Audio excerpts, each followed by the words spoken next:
Hello, Tampa Bay fans. You're listening to The William Haynes Show, your online radio home for Tampa Bay sports talk and Rays postgame shows. Stay tuned throughout baseball season for live coverage after most Rays games with comprehensive coverage of all 162 games from April through October. Got something to say? We'd love to hear it. Give us a call, internationally toll-free. 877-566-1020, or send us a tweet at WHBC Official. Don't go anywhere. Tonight's program will be starting in just a couple of minutes.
HBC.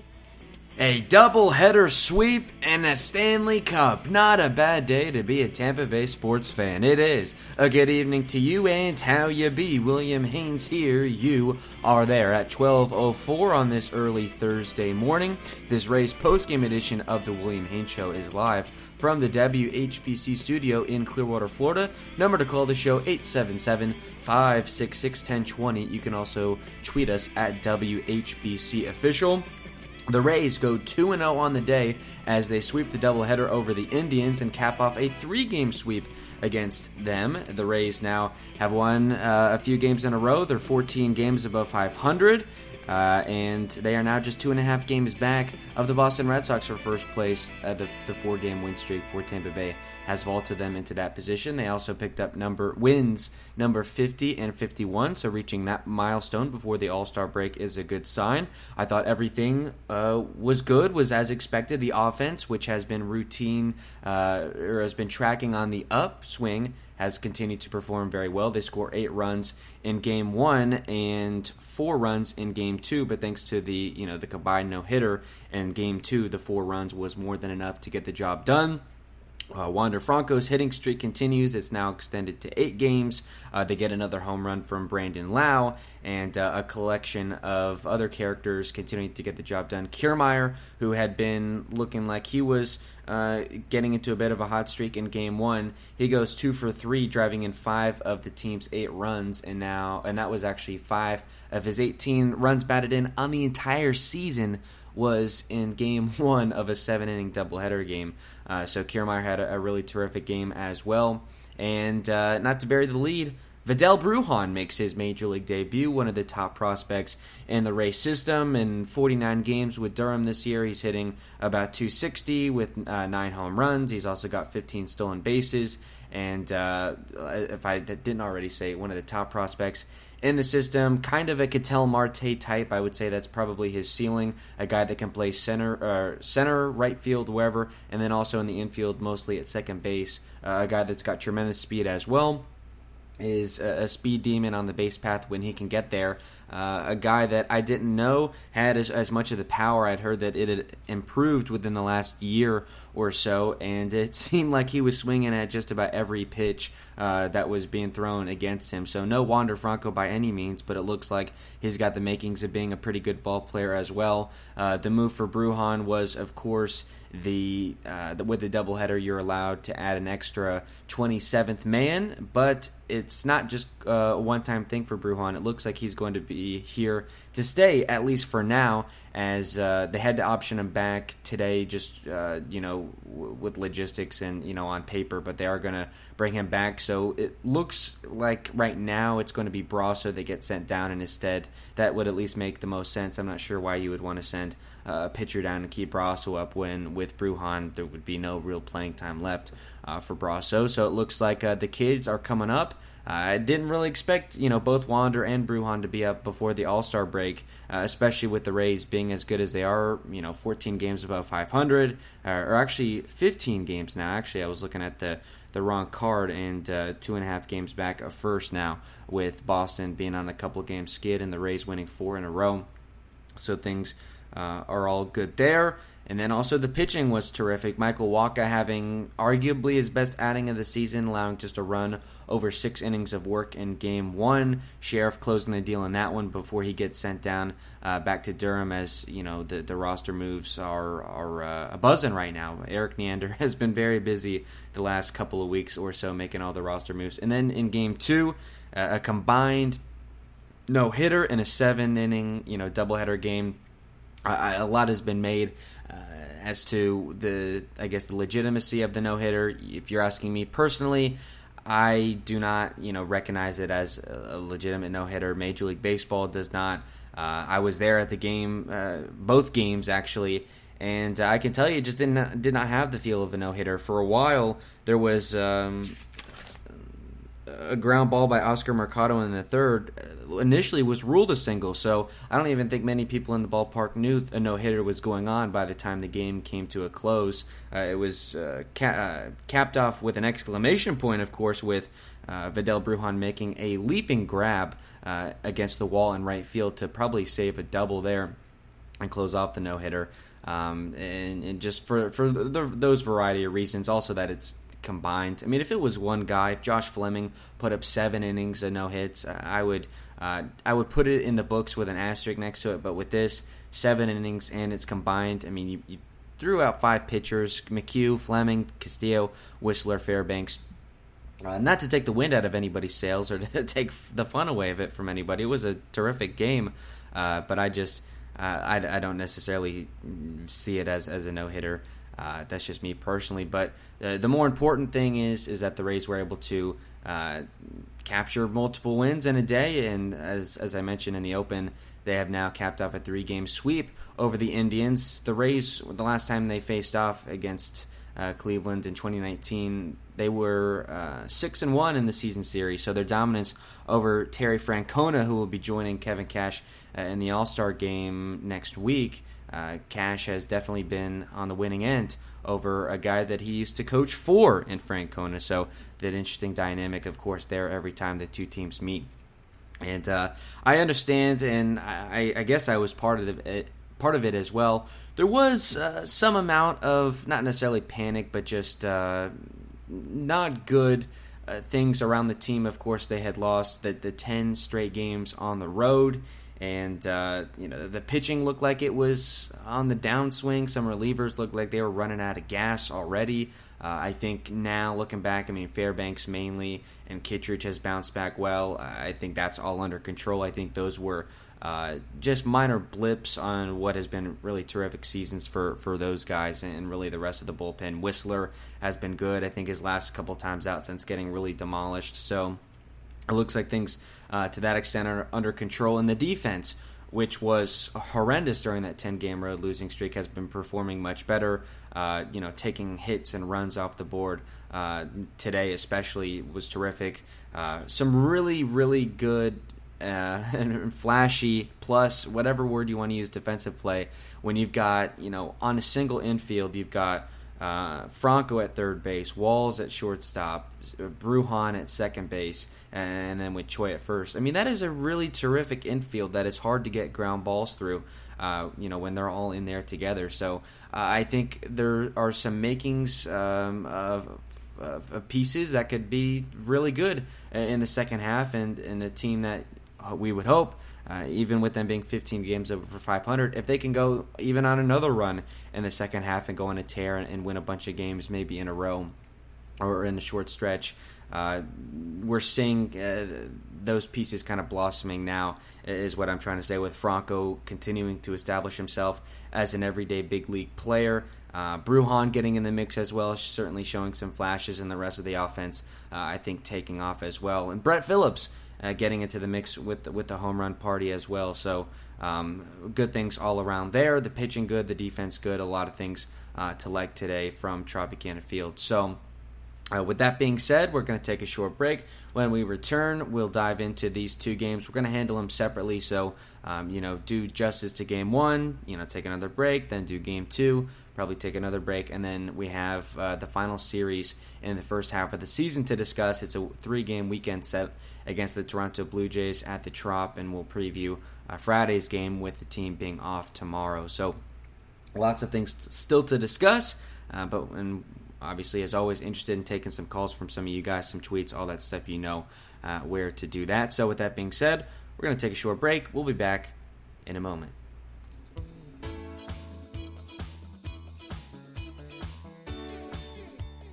You're listening to the Rays postgame on the William Haynes Show. We're live most nights within 15 minutes of the final out to break down everything that happened in that day's game and take listener phone calls to get your thoughts. As always, you call the show at 877-566-1020 or tweet the show at WHBC Official. I'd like you to remember that archives of previous shows can be found on this show's page on Speaker.com and also on the WHBC YouTube channel. We look forward to having some of you on the show. Thanks for calling in.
Sports Radio 101.9 FM. Sports Radio 66. Sports Radio HBC. And at 12:14 on this Thursday morning, we return on the William Haynes Show. Again, number to call 877-566-1020. You can also tweet us at WHBC Official. Before we dive straight into the doubleheader, today's games, I just wanted to throw this out there and do the shout out, give it its due justice, and kind of move on, because of course right now we are exclusively a Rays post-game show. But for a while here on the William Haynes Show, if you've been with us for a while, we started off as a Tampa Bay sports talk kind of radio show. So a lot with the Bucks and a lot with the Lightning. The Lightning, of course, as I'm sure you are aware, captured their second consecutive Stanley Cup, winning Game 5 by a score of 1-0. It was Ross Colton scoring the game-winning goal in the second period, and a guy that made his NHL debut earlier this season, Vasilevsky, also, I think they said with his fifth consecutive series-ending win in shutout fashion, so the best goaltender in the entire world right now. Again, they win the Stanley Cup final tonight. ESPN put out a stat, because the Rays do tie into this. Before 2020, which I basically call the Tom Brady era, but before 2020, Tampa Bay sports, which was the Bucks starting in 1976, the Lightning starting in 1992, and the Rays in 1998. And then in the 92 seasons between those three teams before 2020, 4 finals appearances and 2 championships. That was, of course, the Buccaneers in January of 2003, and the Lightning during the summer of 2004. And after 2020, in 4 seasons between the three teams compared to the 92 total seasons in the years prior.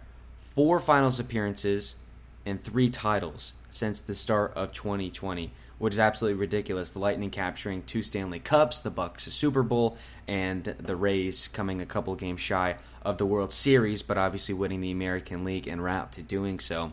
Just really amazing. In the history of sports, there's been a couple of cities that have been regarded as title town. I know, Pittsburgh for a while there, Philadelphia, I know for a stretch there as well. But Tampa Bay sports, we're getting to a point where it is at an unprecedented level of success. The Buccaneers, the Super Bowl favorites, going into next year. The Rays going into the All-Star break, probably within 2 or 3 games of first place in the AL East. And, of course, they are the defending American League champs, so they've got kind of some cachet maybe going into October, and a team that, even if they're not the favorites in anyone's eyes, they're definitely a tough out at the very least. And would be making a serious bid at a deep run. And then, the Lightning, enough said with what they've been able to accomplish. So, obviously, congratulations to what the Lightning have done, and it's terrific to see the stretch they've been on, and to see, a full Amalie Arena, cheering on their team, and being able to finally witness that Stanley Cup in person, because that was long due for a core, really, that has been terrific the last over almost an entire decade. Really starting with that finals run in 2015, the whole core staying together. So congratulations again to the Lightning, but really with what the entire city has had success, and the Rays being a big part of that as well, and hoping that they can continue the success and the tradition of what it means to be a Tampa Bay sports franchise. So definitely, without a doubt, a good second half coming for the Rays. But without further ado, Game 1 of the doubleheader. A game was going to be played at 12:10 today, no matter what. But as you'll recall, the game last night being canceled due to the oncoming Hurricane Ella. Just out of precaution, they decided to postpone the Tuesday night game and just play it in a traditional doubleheader. I believe they said the 15th traditional doubleheader in Rays history, and the 5th doubleheader at Tropicana Field. Which is hard to believe that there's been that many, considering there's never any rainouts with the Rays, but there's been a couple of issues with the Hurricanes, and a couple of doubleheaders that had to be made up at Tropicana Field due to rainouts at the city of the opposing team. Happened a couple times last year. I know the Yankees, there was one of those, and the COVID stuff in there as well. But Game 1, it was in 2 hours and 13 minutes, and in front of a paid attendance of 10,905, so almost 11,000 packing in on this Wednesday afternoon. The Rays win by a score of 8-1. They improved to 50-36 on the season. They dropped the Indians to game above 500 at 42-41. The Rays also improving to 25-16 at home. That was just Game 1, so they're now 26-16. And they have won, I believe, they have gone 19-3 in their last 22 home games. So as bad as they've been on the road lately, they are finding some success, some consistency within the friendly confines of Tropicana Field, which really is a good thing. I think if you had to pick one, you'd rather be able to be comfortable coming into your own building and having some success, because it seems like the road warriors, it doesn't seem like they always end up on the right side of history. At least from what I've seen over the years. So, and especially when you get into the playoffs, to be able to win in your own building. It seems like Tropicana Field has been a bugaboo for not even just the team, but for individual players. I mean, Willie Adames, we know, has historically been much worse in Tropicana Field than he was on the road. Kiermaier had struggled at times, and a long list of other guys. So, that they're now able to find some success there, I think, is a really important thing. Over the course of the 7-inning game, the victorious Rays, 8 runs on 7 hits, no errors.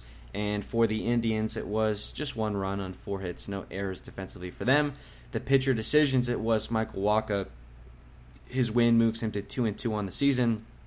Over his 6 innings of work, he allows just a run on 4 hits, does not walk anyone, and strikes out 6. So a terrific game for him.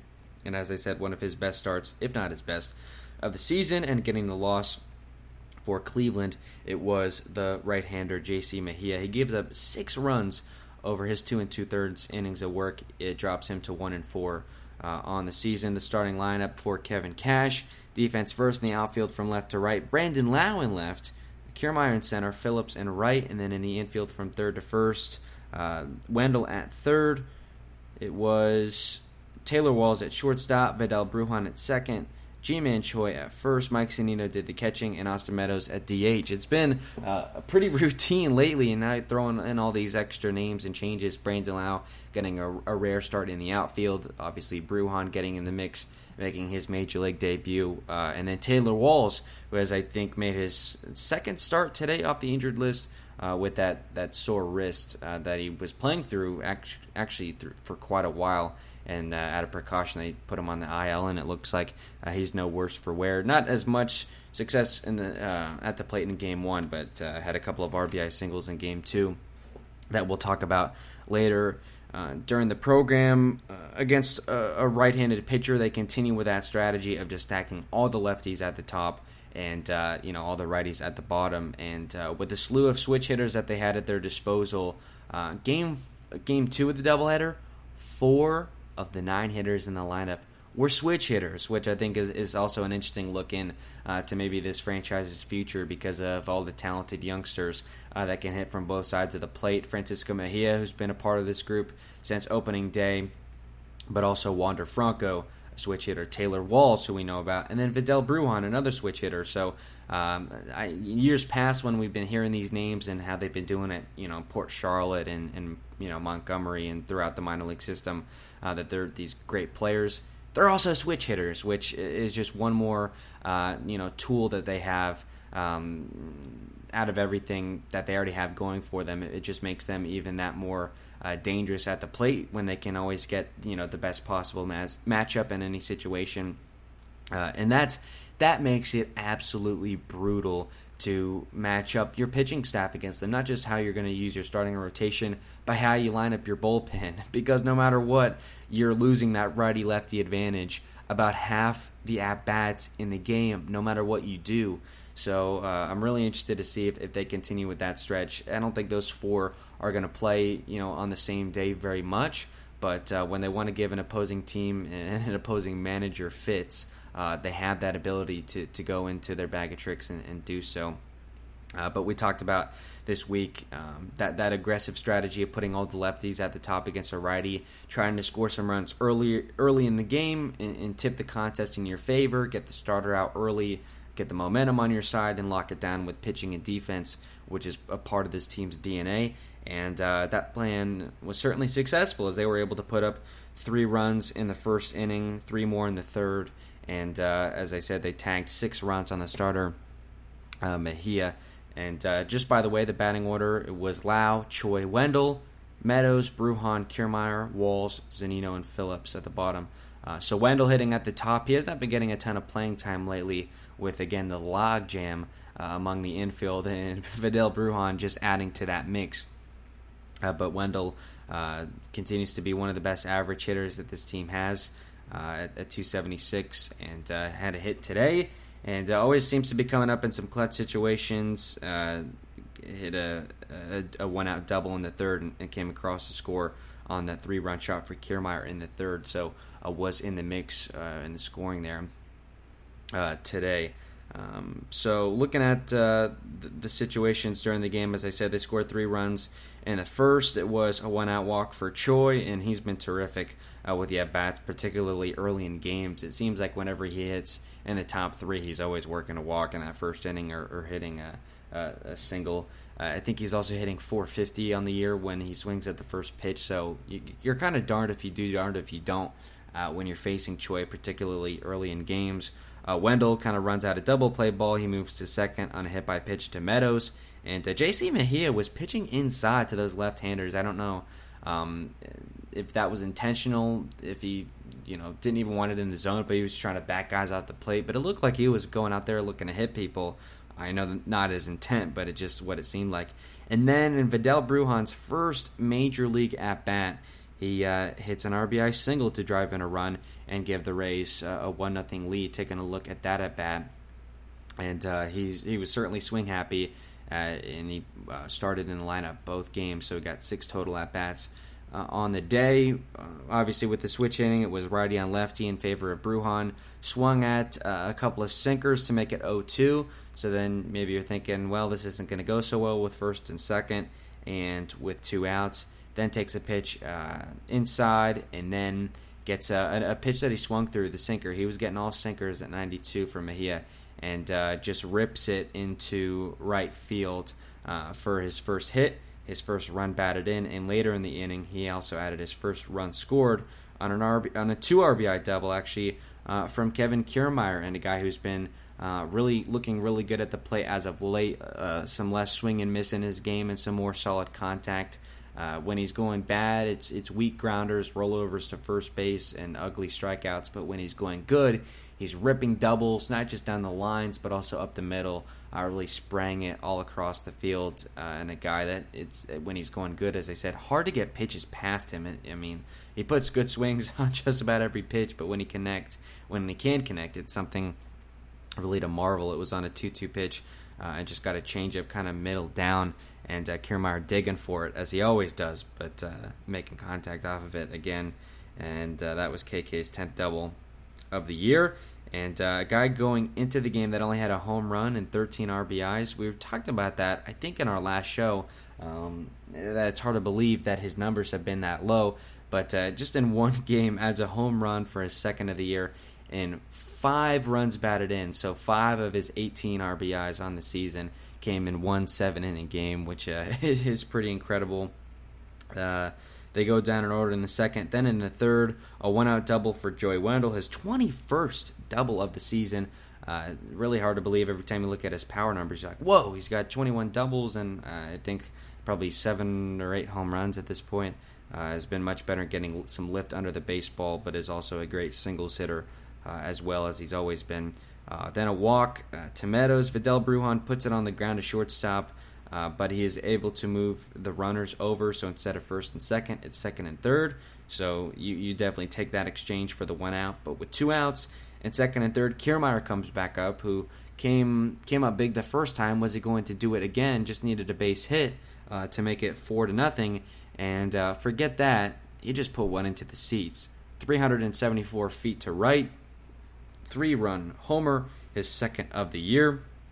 Game on a 3-2 pitch, so full count, and got a pitch up and in, and I got some lift on it, and I believe that was the home run today that would have gone in the Ray tank if not for the Nets. I think it was either his or Phillips, but I want to say it was Kiermaier's. Very reminiscent of, I think it was a 3-run homer in Game 3 of the ALDS against Houston in 2019. I was just kind of getting flashbacks sitting there watching that. So great for Kiermaier to have that terrific game at the plate. And among the long list of guys that we talk about, Brandon Lau, another one that comes to mind, that even when they're not doing so good at the plate, are tremendous defensively. But things are always going to come back around, and for Kiermaier at the plate today, things certainly did come around. Then, with 2 outs, bases empty in the fourth, Brandon Lau joined the party, getting a home run, and boy, it was a screamer off of the righty DJ Johnson, so righty on lefty, and on a 3-2 pitch, another full count. He gave him a fastball middle in at 94. DJ Johnson, I'm sure you know this, but if you didn't, just a piece of advice, don't pitch middle into Brandon Lau. It typically does not work out. One of the hardest hit home runs I think I maybe ever seen. It was 110 miles an hour off the bat. But it was just a line drive. A lot of home runs, they go deep in the air, and the fans get a chance to kind of stand up and marvel at it, and everyone's running out of the dugout. This one, if you blinked when the bat made contact with the ball, you missed it. By the time you open your eyes again, the ball was not even in the seats. I'm pretty sure it was another one that got all the way out like near the scoreboard. So I can't even say into the right field stands. It cleared the stands. So that's like the second time in the last week that Lau has done that. So, he's got 18 home runs. There was an article a couple of days ago in the Tampa Bay Times, that he said that he's having his worst season as a baseball player. With his struggles against left-handed pitching, I can't necessarily argue that. But if your worst season in your baseball life puts you on pace for 40 home runs in a season, I'm not going to complain with that. I think we're dealing with a pretty good player here. And a guy that during his struggles, I think is kind of put in some trade conversation as if he's going to be the odd man out in the infield logjam. I don't think that's going to be the case. I mean, they do have him on a cheap contract and team control. Not a conversation to have today, especially with that home run, but proving, I think, to himself and to everyone why he can be a valuable part of this team. And Brandon Lau has still got it. I mean, let's not forget. You pitch him on that inside third of the plate, he's going to punish you for it just about every time. Does not have incredible reach on pitches low or pitches away, but again, that inside third of the plate, he's going to make you pay for any pitch you throw in there, especially if it's a fastball. So for Brandon Lau, his 18th home run of the year, and is on a tremendous pace to have a good second half. I think having about a week off, can clear his mind, and if he can continue this momentum that he's on, that would be fantastic to see. And not much offense the rest of the way, with 2 outs in the 6th inning, and the team looking to add an insurance run, albeit, they were already up 7-1 at that point. It was Brett Phillips hitting his 4th home run of the season, and Maverick goes deep, 419 feet to right center. So that was hit even further than Brandon Lau's home run. I didn't realize it was that far off the bat. On a 2-2 pitch, he got a fastball middle in, and as I recall, did his best Brandon Lau impression, just really, pulling that bat back and just turning the body and unleashing the barrel onto the baseball. Particularly lefties, when they get a good swing on those pitches inside, particularly middle in, it's terrific to watch how far that ball can fly. I don't know what it is about the lefties in particular, but when they could put a good swing on it, goodbye. And to him to turn on 96 like that was good to see as well. It seems like his approach at the plate lately, he'll even if he gets to a 2-strike count, it seems like he's always down 0-2, but then he'll take a couple of pitches, even the count. And then today he took a couple of rough strike threes in game 2, trying to work the walk, and he's probably the most menacing runner that the Rays have on the roster on the base path. So I think right now he's a little bit walk focused, but it was good to see him, I guess, put that approach to the side for at least one pitch, one at bat. And reminded us that he's got some pop in the bat as well. Do not typically see him as a home run threat, but he puts some pretty good swings on a lot of balls, and when he connects, just like a lot of guys on this roster, it can be really dangerous at the plate, and just a good moment for Phillips. He's had a really interesting season so far. Going into the year, was curious about the encore after that Game 4 walk-off, if he was going to be a Dan Johnson type or more of a, and this is not a slight at Dan Johnson, but more of a legitimate contributor. And he has been kind of one of those pieces, not a starter, but as a fifth outfielder type. Well, I guess you would say fourth, fifth outfielder, but pinch runner and all those things, defensive substitution, has done a lot for the team, and I think is one of those clubhouse guys that they've had in years past, like Guillermo Heredia, and I'm trying to think like a Carlos Gomez almost, just those goofy types that always keeps it light, but can also do some good things on the field as well. And it's impossible not to like Brett Phillips. He went to high school, 15 minutes from the stadium, all those things. So congratulations to Phillips, certainly on a nice day, not just defensively, but with the home run there at the plate. And that was it for the 8 runs that they put up on the board. And they've been scoring a lot of runs lately, particularly at home, which, as we've been saying, is a really good sign of things to come, I think, in the second half. Then on the pitching side, it was Michael Wacha getting the win. Over his 6 innings of work, gave up just a run on 4 hits. No walks, 6 strikeouts, to give up a home run. That was the only run that he allowed. 90 pitches, 60 for strikes. So if they really wanted to push things, they could have tried to get him the complete game. But I understand with the pitch count, and he only pitched about 3 innings his last time out against the Nationals. I understand the logic of pulling him out, and also in an 8-1 game. So if you're curious, why didn't Cash let him go deep? That would probably be the reason. But 90 pitches, 60 for strikes, was 17 of 23 in establishing the first pitch strike. So not only did he get ahead, starting off 0-1 to 17 and 23, but staying ahead, throwing mainly strikes. 60% of his pitches, 66, I guess, percent of his pitches for strikes. And certainly has been an up and down month for him. With you look at the start of June, I mean, he was coming out of the pen, pitching a couple innings at a time, throwing 30 pitches here and there. Not sure kind of where he fit into this team. Glass now goes down. All of a sudden, he's reinserted into the 5 spot in the rotation and has to take the ball every 5th day. And his first time out doing so against the Mariners allows 11 hits and 5 runs, and everyone is calling for him to be designated for assignment. And then the next time at the Trop, 5-inning shutout against the division-leading Red Sox, and puts him in a completely different light. And then it's back to the former, his last time out, coming out of the bullpen against the Nationals, and 3 innings of work, gives up 5 runs on 7 hits. And I really think Waka has got to start. I don't care what he says about how he's comfortable coming out of the pen or what Cash says about matchups. He's a starting pitcher. Let him start. I don't understand about making him go up and down in the bullpen and trying to get cute with bringing multiple relievers in a game before him. That Nationals game, I think, was handled poorly as far as the pitching moves were concerned. If you can just let him start the game outright and see where he goes, let him get settled in and find a groove, he can give you a really quality start, and that's exactly what he did today.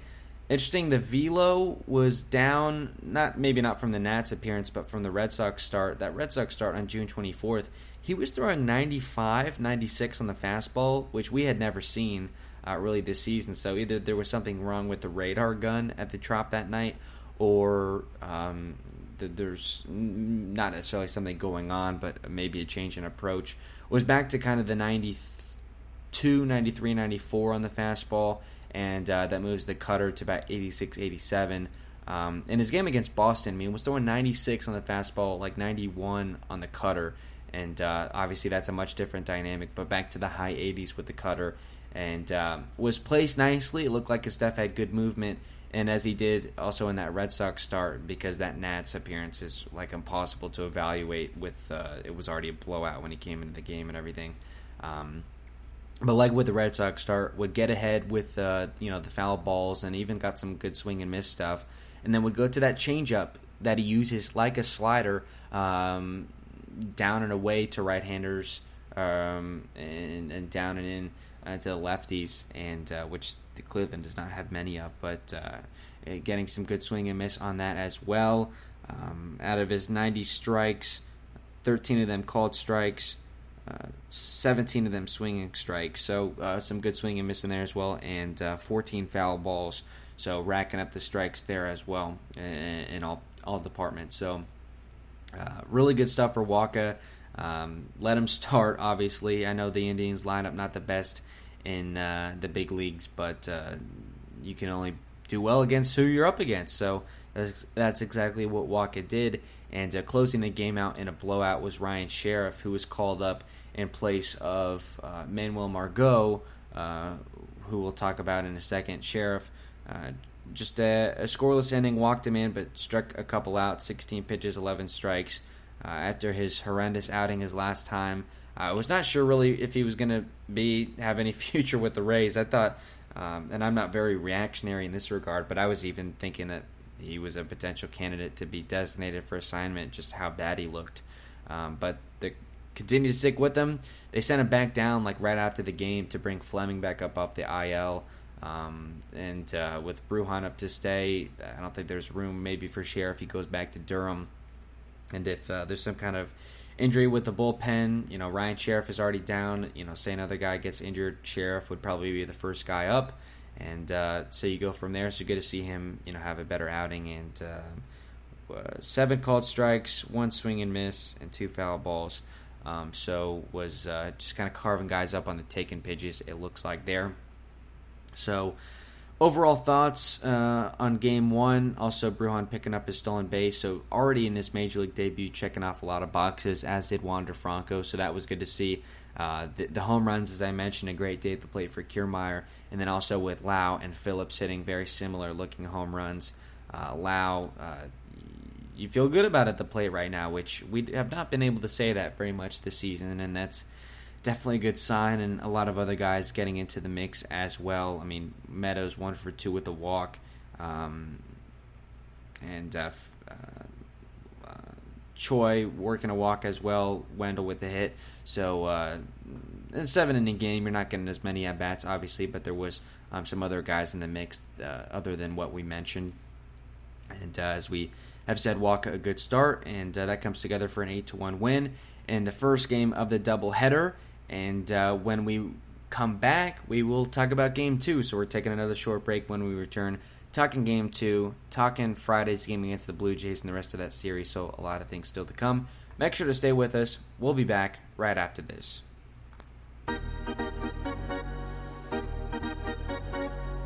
Hey Rays fans, William will be right back. We're in a commercial break, so don't touch that dial. Remember, you can call us internationally toll-free at 877-566-1020 or tweet us your thoughts at WHBC Official. Also, we'd like you to stay tuned for William's other podcasting projects at speaker.com/user/WHBC.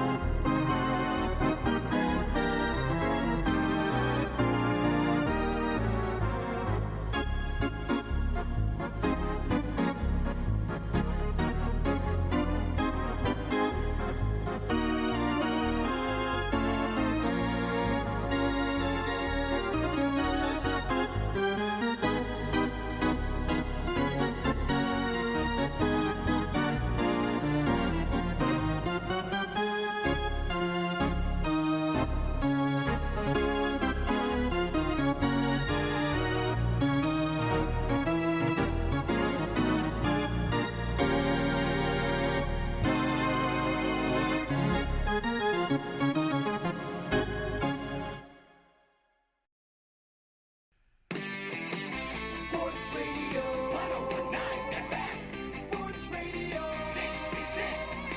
Sports Radio HBC.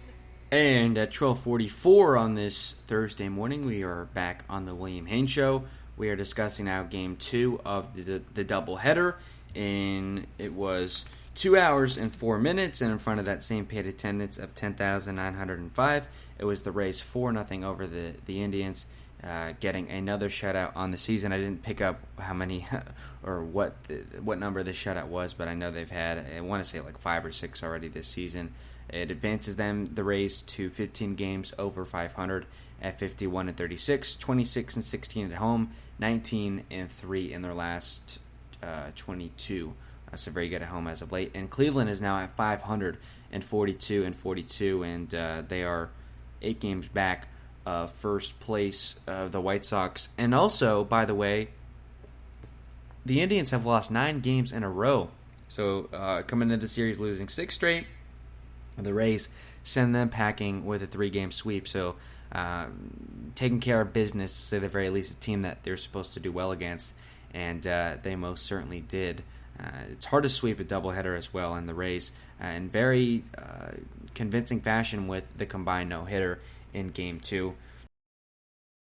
The final score 4-0 for the victorious Rays. 4 runs on 7 hits, an error for them. That was that funky play to lead off the third where Walls, the shortstop, Franco, the third baseman, collided. It really could have been either one of those balls.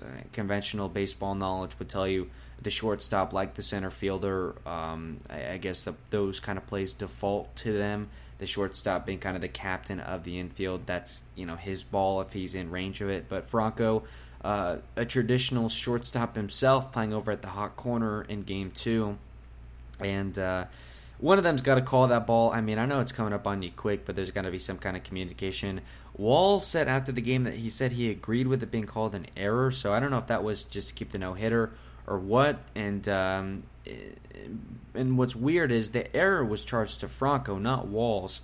So why is Walls saying he agrees with it being an error? Is that him kind of throwing Franco under the bus? I'm not saying that's the case, but the whole thing just came off a little weird. And so if you're wondering, that was the error that came into play. And as far as the combined no-no is concerned, it's interesting because it was originally called a hit. So the ruling obviously changed as the game went on. And for the Indians, it's just funny seeing this stat line: no runs on no hits and no errors. So for the 7 innings, so not much action overall for Cleveland. They did work on the day, 2 walks, so it wasn't like on the road with it being 21 up, 21 down. I guess with the 7 inning game, I just think the whole thing is kind of goofy. But either way, the decisions for the pitchers getting the win. It was Josh Fleming. You would think if he pitches and gets the win, did he start and go 5? No, he just pitched 2 2/3 out of the bullpen, but allowed no runs on obviously no hits, punched out 2, and walked 1. And getting the loss, it was Sam Hentges. He's now 1-4 in the year, 4 1/3 innings of work, 4 runs on 5 hits. And by the way, Fleming, his win advances him to 7-4. I marvel every time we see how many pitcher decisions he has. It seems like some guys, like Yarbrough, goes like 2, 3, 4 appearances at a time without a decision. Fleming already has 11 of them, and again is 7-4. The starting lineup in Game 2, I think, was just as intriguing as in Game 1. Defense first in the outfield from left to right. Meadows in left, Phillips in center, Brujan in right, and then in the infield from third to first, Franco at third, Walls at shortstop. It was Brasso at second, Yandy at first, Francisco Mejia did the catching, and Randy Arozarena was the DH. So this was the game where 4 of the guys in the lineup of the 9 were switch hitters. That was Franco, Brujan, Walls, and Mejia.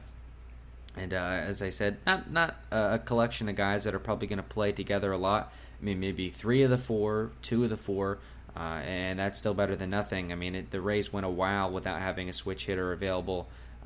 Years and years, and that was talked about as a team need, just to give the lineup, something, a new look, kind of to spice things up. So they've got a horde of them at this point. I mean, they are collecting switch hitters at the minor league level. I was kind of interested to see that all come into fruition today. It makes sense.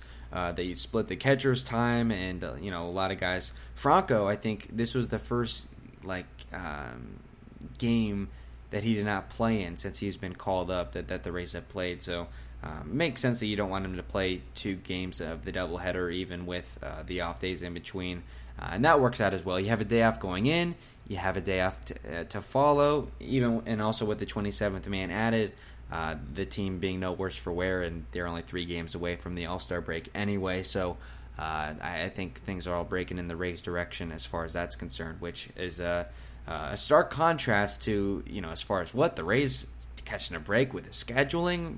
Give me a break already. How bad the schedule was in April with no off day. I don't even remember how many games they played. It was, it seemed like 25 games that seemed like they played without an off day. I know it wasn't that many, and with all the bad matchups in a row, but things breaking a little bit more. Tampa Bay here as of late. And the batting order: Rosarena, Franco, Meadows, Diaz, Brujan, Mejia, Brasso, Walls, Phillips. Against a lefty, it makes sense that you would shake things up, and not as much with the righty-heavy approach at the top. I mean, Randy does lead off for the first time in a while, but then you put Franco at the top. Meadows at the 3 spot against a lefty. That's a bit of a head-scratcher, maybe even why he's in the lineup at all, I suppose. He goes 0 for 3 with no walks, so did not contribute much at the plate in Game 1. And in Game 2, in Game 1, he reached base all 3 times, hit by pitch, a walk, and a single. So I guess used up all of his offense in Game 1 of the doubleheader. Diaz cleaning up, and then the collection of switch hitters at the bottom: Brasso, Phillips, etc. looking at the scoring opportunities today, they were not able to score in game one. It was a game two. I did that again. It was a leadoff walk for Rosarena, but then Franco flew out and a couple of other outs there to just leave the man at first base. But then they did put up a run in the second inning, and it looked like maybe that's all they were going to get there for a little while. It was a one-out double for Mejia, and that was good for his ninth of the season. So his power numbers have been good as of late. I know in Buffalo he had his first double that he had in over a month, and it was against the same team. It was in Dunedin the last time he had a double, going into, I think, Saturday's game. So he's on a nice little stretch here as of late. Brasso walks to make it first and second with one out, and then an RBI single for Taylor Walls, one of two that he hit on the day, and then that was it for them. They go down in order in the third. Then in the fourth, with the 1-0 lead, 2 outs, bases empty, boom, double for Brasso, his 8th of the season. RBI single for Walls to drive him in. So very similar situations. Runner at second, and Walls driving in a run. So good to see that, and good to see Brasso have some success against a lefty. That's basically, I think, what his major league status has become, just kind of a super utility infielder that is supposed to hit against lefties. And that's not an attack on Brasso. That's not a negative. I just think it's the reality right now. And if he can contribute, even at that level, he's still doing the team a good service. That's for sure. And then in the fifth inning, they added a little bit of insurance as 7 men come to the plate. A walk for Randy to start it off, then a single for Franco to extend his hitting streak now to 8 games. So I don't want to hear any more talk about Franco struggling after his debut. He's hitting .231 short, but the 8-game hitting streak, he's reached base in almost every game that he's played in. I think only 2 of the 13, 14 games that he's played in, he's reached base. So quieting that talk, certainly. And the single, it was just on a chopper. It was, I think, the third baseman and shortstop colliding just as Franco and Walls had done in the third inning. So I guess the Indians getting bit by their own snake there a little bit. And good for Franco, I guess, and the official scoring decision broke his way a little bit too. Not as much that he cares about the hitting streak or anything. He's just trying to contribute.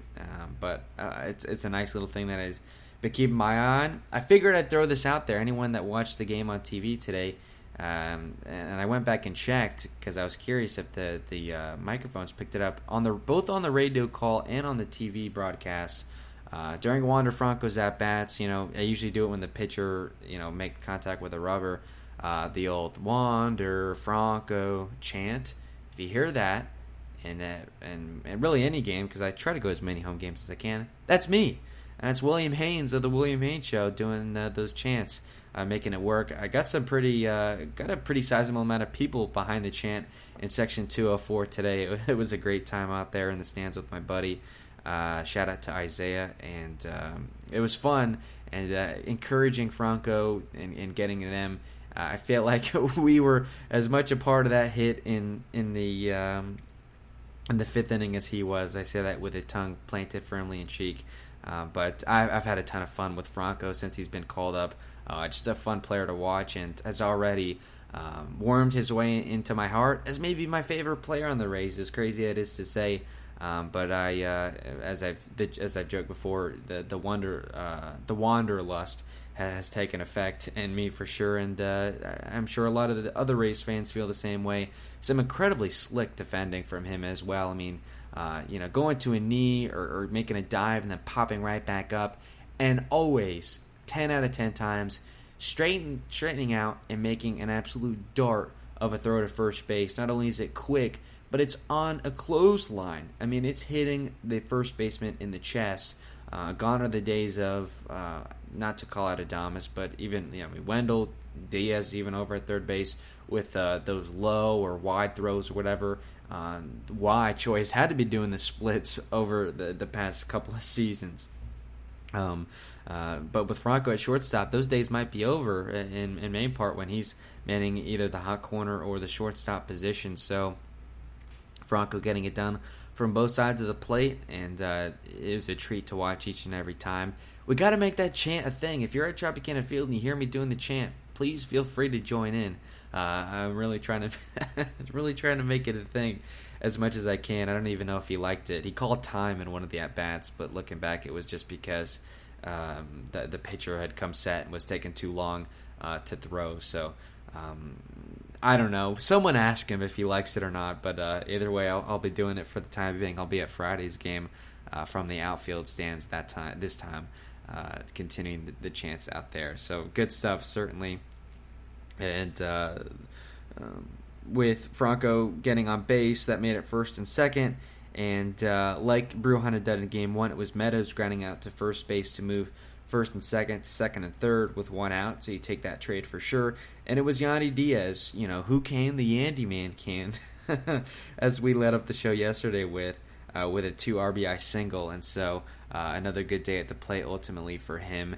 And we went quite in depth yesterday, or rather the day before, about it, but really interested. Yandy Diaz is such an intriguing player right now with the transition that he's undergoing, with a guy that goes up to the plate to take pitches versus a guy that now feels more comfortable swinging the bat, particularly with men on base, and putting the ball in play a lot more and with more authority than he has for most of the season. So whether his swing is finally right, he's feeling good at the plate. Not sure exactly what it is, but I'm enjoying watching it right now, and he's been driving in a ton of runs, and the home runs are up, all that stuff. So Yandy with a 2 RBI single in the fifth, that was cool to see, and that was the 2-run inning that they had in the fifth. And because the combined no-no, those 4 runs were more than enough to get the job done. Looking at the pitching staff as a whole, Colin McHugh getting the start, and boy, you really can't say much better about McHugh. 2 innings of perfect work to start the game, 3 strikeouts, 27 pitches, 22 for strikes. So, I mean, you look at his last pretty much every appearance since he's come off the injury list in, early May. He's had, 30 innings pitched since then, and has given up 1 run over this 30 innings. He's got his ERA all the way under 2 at 177, and is electric. I mean, didn't really throw much of anything over 90 miles an hour. The fastball at high 80s, he's got a cutter mid 80s, and of course that wipeout slider and even a curveball mixed in there, at the high 70s. It looks like he's throwing a wiffle ball out there. Guys cannot touch him. 27 pitches thrown, 10 of them, 10 of 27, over a third of his pitches thrown total were swinging strikes. I mean, that was just incredible to see. And just sitting in the ballpark watching the game, I mean, it stood out. It seemed like he was getting a wave and a miss every time he threw the ball to home plate. So that was terrific. The balls to strikes ratio has been terrific. On the day, the Rays pitching, 97 pitches, 68 for strikes. So typically when you do that, you're not always going to have a no-hitter, but you're going to do really, really well for yourself. And they did walk 2 over the course of the day, but get ahead, stay ahead was in big effect here today in Game 2. He gave way for Josh Fleming, who we thought would get the bulk innings of work. He came off the injured list, of course, with a calf strain. And we'll talk about that move later, all the roster shuffling that has been done. And he gets a win. He's now 7-4. He goes just 2 2/3, though. A walk, 2 strikeouts, 37 pitches, 25 for strikes. He was, 5 for 9 in establishing the first pitch strike. McHugh was 4 for 6, if you were curious. And he came in the 3rd inning, allowed that leadoff basically error to Franco as him and Walsh collide.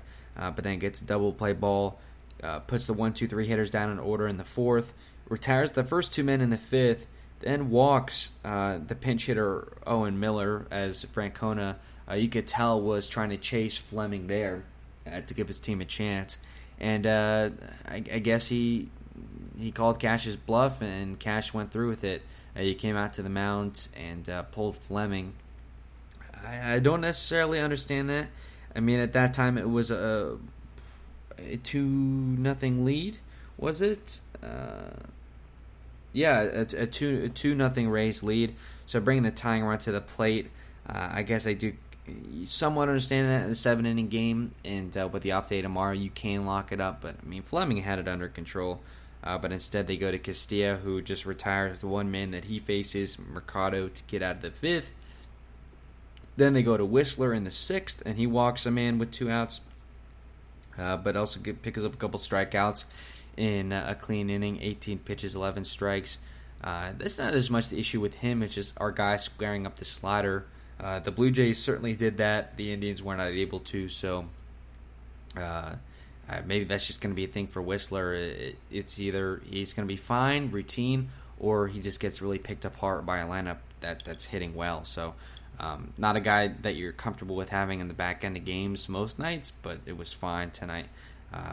And what was a pretty close game when he came in. And then Fairbanks closing out a 4-0 lead in the 7th. I almost said the 9th, but the top of the 7th. A clean 1-2-3 inning. I mean, he's been great. Didn't hit 100 on the radar gun that I saw, but was throwing 97 pretty consistently. So I think the 100 was just kind of a revenge tour kind of for Fairbanks, just kind of getting all those bad outings out of his system, and he's fine. He's going to be perfectly fine. We talked about, I was extremely concerned about Fairbanks, but I'm very, very, very comfortable in saying that he's fine right now. The pitches are there. The fastball, curveball, slider, very good. 12 pitches, 8 for strikes, 2 of the 3 through the first pitch, strike 2. So get ahead, stay ahead, continues, and some good swing and miss on his stuff as well. So and that combines for, if you want to call this the second no-hitter in Rays history. As I said, I'm not really subscribing to that, but I know some Rays fans are going to count it. Matt Garza throwing a single guy throwing 9 innings and no-hit work, that's a no-hitter. But you put the 7 innings and it's a combined, because some people will tell you even a 9-inning combined no-no isn't a real no-hitter. So that is 7 innings and combined. To me, that's just too many factors against it. Really, I was there. The fans didn't even know it was a no-hitter. I mean, we'll never know for sure. I mean, maybe with the way things were going, it would have been 9 innings and no-hit ball, but you do never know. It was only 7 innings. So that's just me. If you're curious, I mean, if you're listening to my show, I'm sure you probably care at least some of what I have to say. So that's my official ruling on this matter. Case is close. And to end game 2, some terrific pitching, some terrific defense behind said pitching, and the offense doing just as much to get the job done. Not as much with the long balls and stuff, but some situational hitting, which was good to see.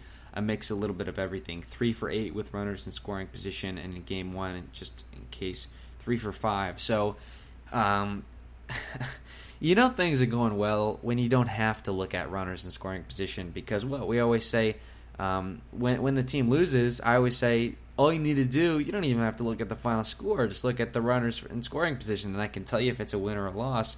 So they go 3 for 5 and win, and then they go 3 for 8 and win, and that makes perfect sense. They hit 270 with runners in scoring position in their 51 wins. They hit 100 and they hit 160 and their 36 losses. So it's a stark contrast, and that's most nights that's a difference maker. And when you got a guy like Walls who hits 8th in the order with a couple RBI singles, that's clutch and got the job done. So you like to see that. And the whole team is trending in the right direction going into the All-Star break, which is good. It might be difficult to carry that momentum out of it. Just taking a quick peek here at the schedule to see how the second half is going to open. I know they start in Atlanta for 3 games, and they've got Baltimore for 3, at Cleveland for 4. So all teams presumably under 500 at that time, a couple of teams around there. They could come out of the gate very strong, and that would put them on pace for a good second half. I mean, they've got a ton of series against Boston and the like, but they control their destiny for sure, because the teams that they need to beat are on their schedule. So I think just the way the Rays want it, I would say, if you ask them. So you sweep the doubleheader, that's rare. In 15 traditional doubleheaders, I'm not sure how many total they played. I can't imagine how many of them they swept. So witnessing history, I always say. And fun to watch all around. A good day for Rays fans, a good day for Tampa Bay fans, of course, with the Lightning capturing the Stanley Cup as well. So what we're going to do now, just take one more quick break, just get another read out there, and then we return. Just some quick discussion of the weekend series against the Blue Jays, in particular previewing Friday's game, and then getting you up on out of here on this early Thursday morning. So with that being said, don't go anywhere. We'll be right back after this. Are you a fan of Florida State University athletics? Then the WHBC produced podcast, FSU Sports Daily, is for you. Returning this fall, FSU Sports Daily is your everyday look into everything from Florida State football, basketball, baseball, soccer, and much, much more. The William Haynes Show will be right back.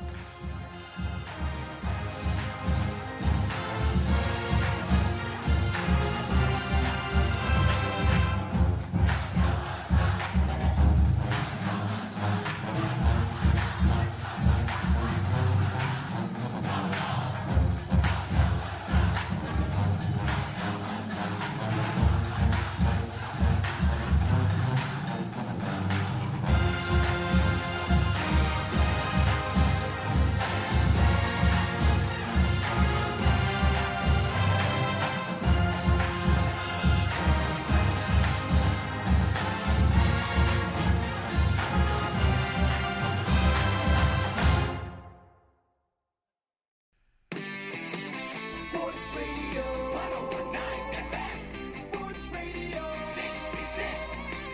Sports Radio HBC. And at 1:07 on this Thursday morning, we are back on the William Haynes Show. Last thing to discuss, weekend series against the Blue Jays. So right now, Toronto is in Baltimore for a 3-game series. They're tied 1 game apiece. They won tonight 10-2. And interesting enough, the Rays off tomorrow. The Blue Jays are going to have to play in Baltimore in a night game at 7 o'clock. So, they're going to have to do a night game Thursday, and then they have a night game Friday against the Rays, and then 2 1 o'clock games on Saturday and Sunday as we head into the All-Star break. This is the last series of the first half of the season. So, the scheduling certainly would go in the Rays' favor. Right now, the pitching matchups look like they're going to be Stripling, McClanahan in Game 1, Robbie Ray, Ryan Yarbrough in Game 2, and then in the series and first half finale, Steven Matz against Rich Hill. And, of course, we'll be on the air during this weekend. We'll be doing, traditional post-game on Friday. I'll be at the game, so, obviously a later start time, got to get home, all that stuff, get the show prep and stuff ready. But as always, stay tuned. Follow the Twitter, at WHBC Official, all that good stuff, as we always close the show out with, to make sure you don't miss it.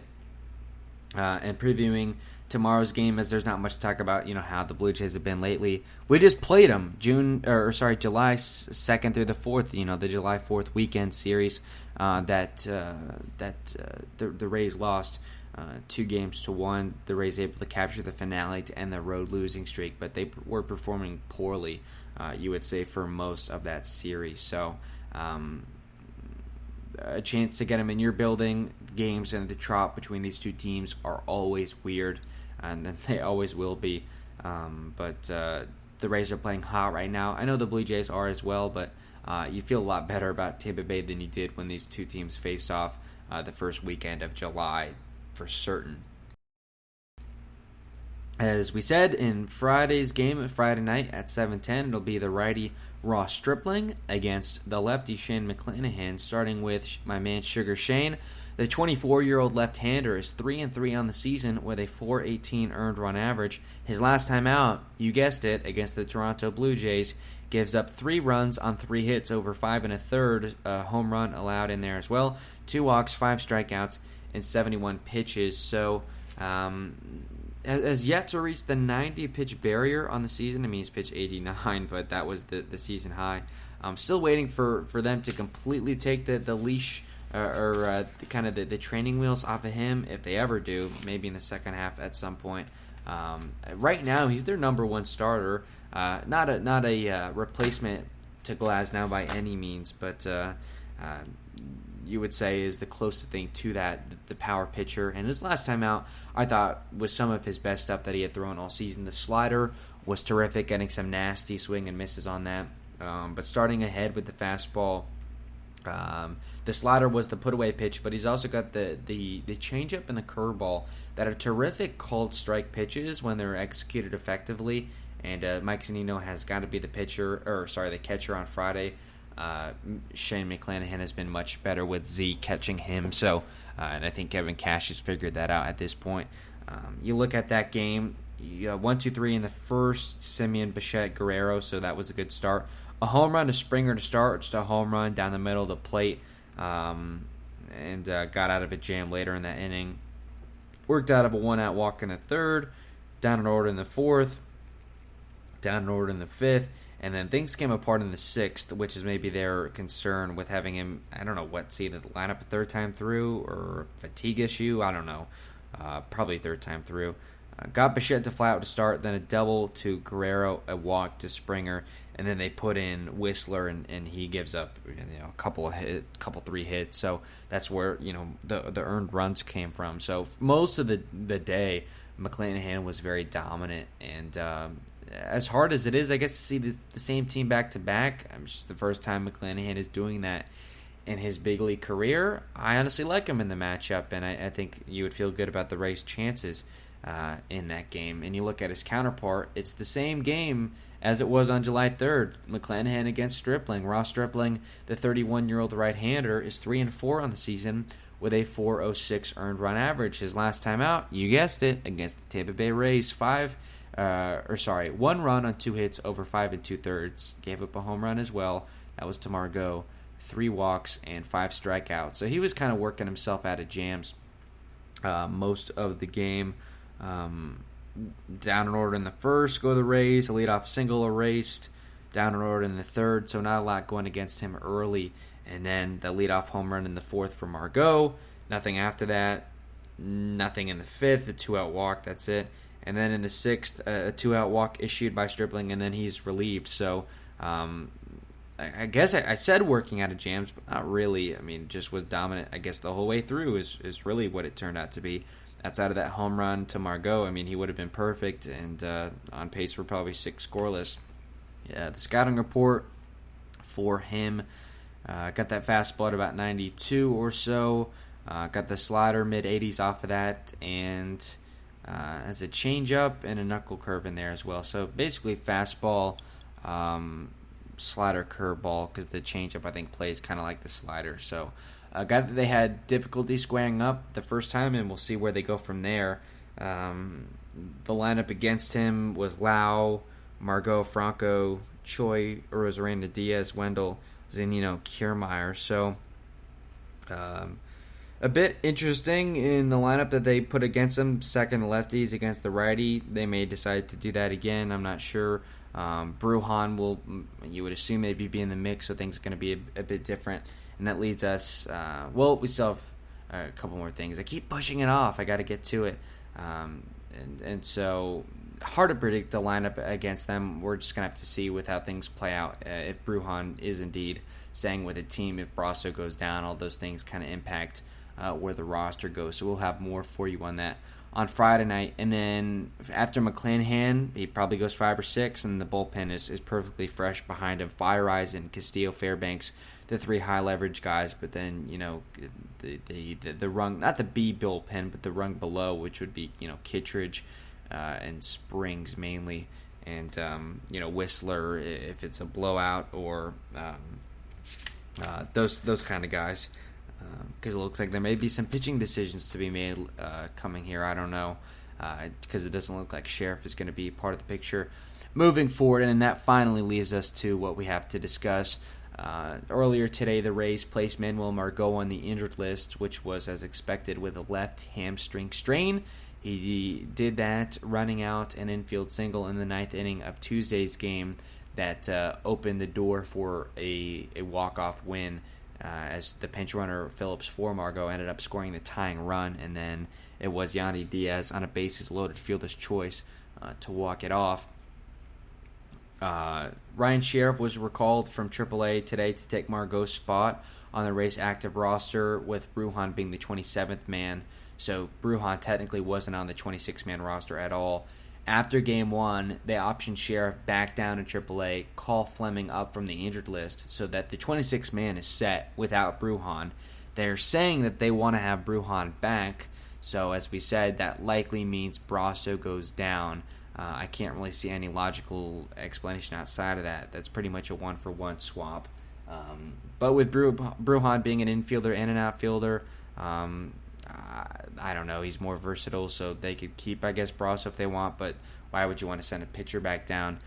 So let's not get too bogged down. I mean, it's going to be Brujan coming up, Brasso going down, and you go from there. No more Sheriff right now as of late either. So the bullpen really as it's been lately, as we said, Fire Eisen, Castillo, Fairbanks, and then kind of the rung below with Springs and Kittredge, and then maybe the rung below that with Whistler and well, that's it. It's really just Whistler, and then kind of the guys we forget about, Rasmussen and Colin McHugh. McHugh has been great, but it's just he has somewhat of an undefined role in 2 or 3 inning stints, but has been brilliant in where he's been used. So a good weekend coming up. I mean, it's not incredibly important, I don't think. It's not super high leverage, but you would like to see some wins, obviously. The more you get now, the less you're going to need later. I could say that right now, and just play some good baseball going into the breaks. You can feel good about what you're doing. I would say that's probably the most important thing. So we'll be back Friday night to talk about that, and of course we'll be on the air over the course of the weekend to discuss the Sunday contest. So with that being said, thanks for everyone for checking out the program tonight. Remember to follow us on Twitter at WHBC Official. You can also subscribe to this show on the show page where you're listening to the program on Spreaker.com. We'll be back Friday night after the game. Again, congratulations to the Lightning. Congratulations to the Rays for sweeping a doubleheader. So good stuff all around. I know Tampa Bay fans are excited. They're probably out celebrating right now, as you should be. But anyone listening to the show tonight, thanks always for that. We'll see you Friday. We'll talk to you then.